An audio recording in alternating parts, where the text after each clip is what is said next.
বাংলার রাজনীতিতে এখন সবচেয়ে বড় প্রশ্ন বোধহয় একটাই। মমতা বন্দ্যোপাধ্যায়, যিনি রাজ্যের অন্যতম শক্তিশালী নেত্রী, তিনি নাকি তার রাজনৈতিক জীবনের সবচেয়ে কঠিন লড়াইয়ের মুখোমুখি। কিন্তু কেন কেন এই নির্বাচন তার জন্য এত বড় একটা চ্যালেঞ্জ হয়ে দাঁড়িয়েছে?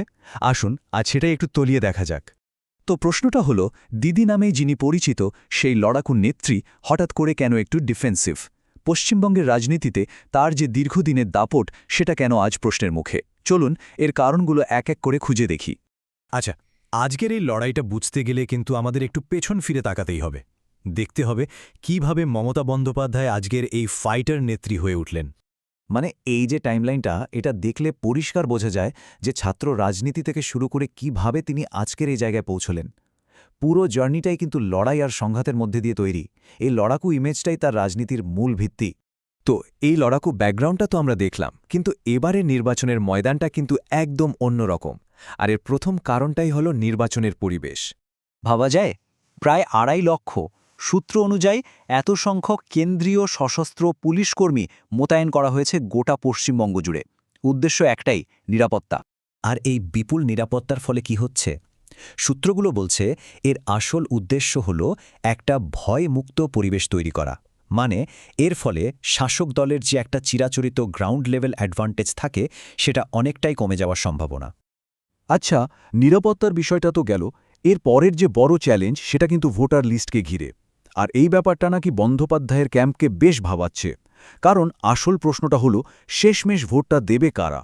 আর এই বিতর্কের কেন্দ্রবিন্দুতে আছে একটা প্রক্রিয়া যার নাম SIR। পুরো কথাটা হলো স্পেশাল ইন্টেন্সিভ রিভিশন, মানে ভোটার তালিকার বিশেষ সংশোধন। আর এই SIR প্রক্রিয়ার ফল কি? পশ্চিমবঙ্গ থেকে প্রায় ৯০ লক্ষ ভোটারের নাম তালিকা থেকে বাদ দেওয়া হয়েছে। হ্যাঁ, ৯০ লক্ষ। কিন্তু এই যে ৯০ লক্ষ নাম বাদ গেল, এর মধ্যে কারা আছেন?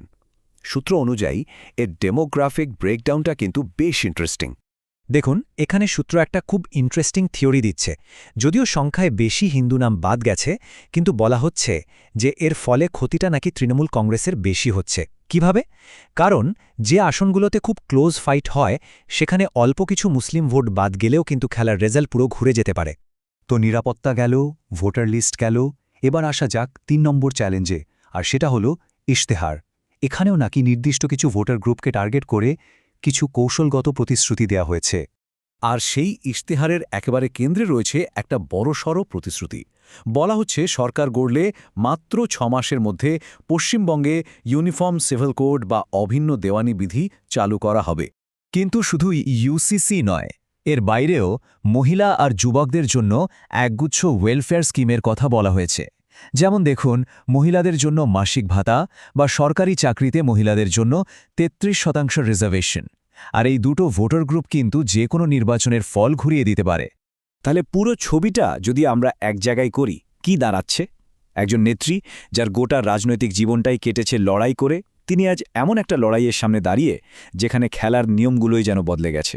তাহলে প্রতিপক্ষের কৌশলটা কি যদি আমরা সূত্র অনুযায়ী দেখি? স্টেপ 1, কড়া নিরাপত্তা দিয়ে গ্রাউন্ড লেভেলের শক্তিটাকে নিউট্রালাইজ করে দেওয়া।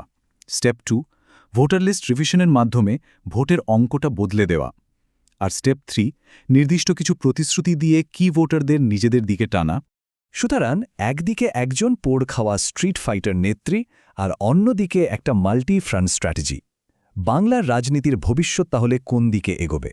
ফলাফল কি হবে সেটা তো সময়ই বলবে, কিন্তু এই লড়াইটা যে পশ্চিমবঙ্গের রাজনীতির জন্য একটা বড় প্রশ্ন রেখে যাচ্ছে, তাতে কোনো সন্দেহ নেই।